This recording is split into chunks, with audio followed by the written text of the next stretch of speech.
There is a moment, perhaps you've felt it, when you stand at the edge of what you know, staring into the vast territory of who you might become. Not the person your parents imagined, not the one your fears built, but the self that waits in silence, patient as stone, for you to finally arrive. This is not a conversation about success. Success is the byproduct, the shadow cast by a much larger fire. What we're exploring is the architecture of that fire itself, how it builds, how it sustains itself, and how it transforms everything it touches. Welcome to the architecture of becoming. The weight of potential. Let me begin with something we rarely acknowledge. Your potential is not a promise, but a responsibility. Every talent you possess, every curious inclination, every moment when you felt this is what I'm meant to do, these are not random flatteries from the universe. They are invitations to a specific kind of labor, the labor of becoming. The ancient Greeks had a word for this, arete, not merely excellence, but the fulfillment of purpose. A tree expresses arete when it grows in accordance with its nature, roots deep, branches reaching. You express it when you stop apologizing for your own reach. But here's where psychology meets the spiritual. Most of us aren't stopped by a lack of ability. We're stopped by what psychoanalysts call introjects, the voices of others we've swallowed whole until they feel like our own. Who do you think you are? Don't get too big for your britches. Be realistic. These voices do not belong to you. They are archaeological layers from your childhood voices that must be excavated, examined, and ultimately released. The psychology of money. Now, money, not as economists speak of it, but as psychologists and mystics do.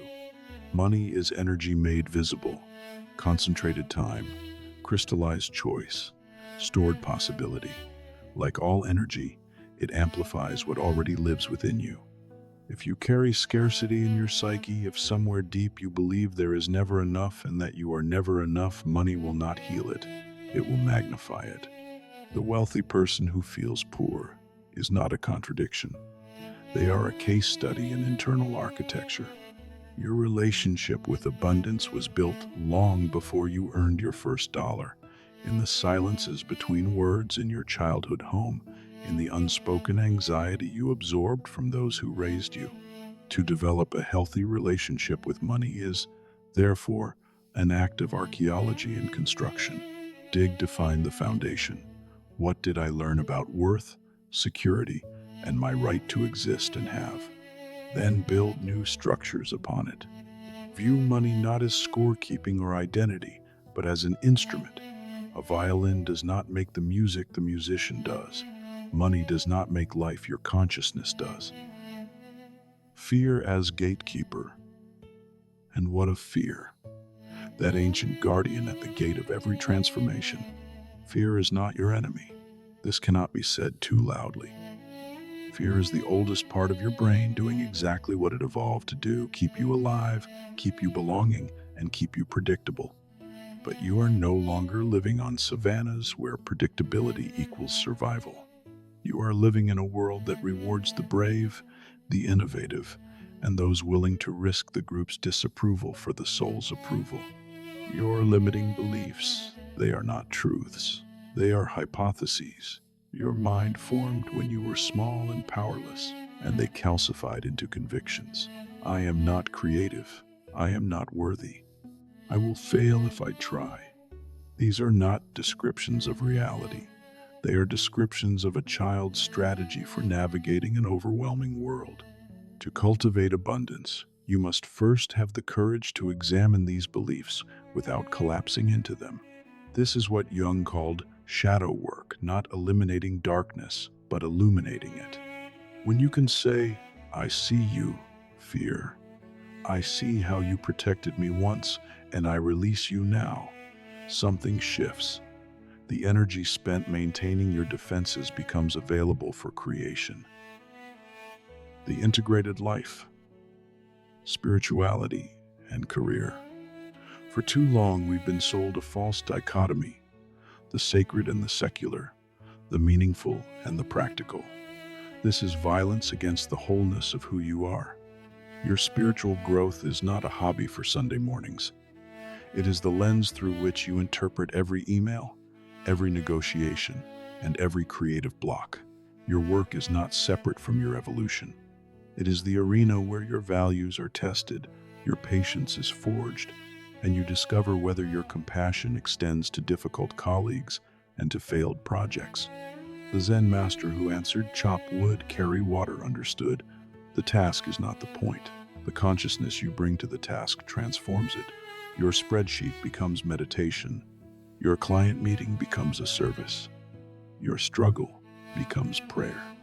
And that desire you may have been taught to hide, your hunger for recognition, influence, and the world knowing your name, it is not shallow. It is not ego run amok. It is the natural expression of a self that knows it has something to offer. The question is whether you want to matter. You do. We all do. This is the pulse of being alive. The question is, how will you make a difference? The laws of transformation. Some laws govern inner transformation as surely as gravity governs the physical world.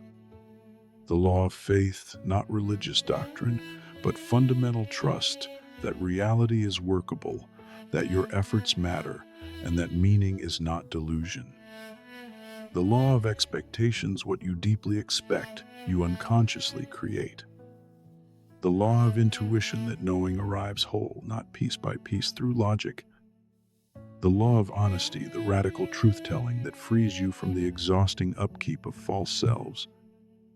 The law of high, with the recognition that there is wisdom greater than your preferences, and aligning with it brings strength no obstacle can diminish. These are not beliefs to adopt, they are principles to test. Experiment with faith. Notice how your expectations shape your perceptions. Follow one intuitive hunch. Tell one difficult truth. Surrender one preference to something larger. Watch what happens. You are not a project to be completed. You are a process to be inhabited. The self you are becoming already exists in potential, and every choice that aligns with that potential collapses the wave function, making it real, building the world we all need. The world does not need you smaller. It does not need you to be apologetic, hesitant, or to play at half volume so as not to disturb. It needs you to be fully lit, fully present, and fully engaged in the magnificent experiment of your own becoming. This is not selfishness. This is service. The fully actualized individual becomes a beacon, a proof of concept, and a walking invitation to everyone they meet. This is possible. You demonstrate it simply by being. The struggle is worth it. The integration is real. Trust the process, not because it is easy, but because it is yours. Not because success is guaranteed, but because the attempt to live authentically is the success. The world is waiting not for your perfection, but for your presence.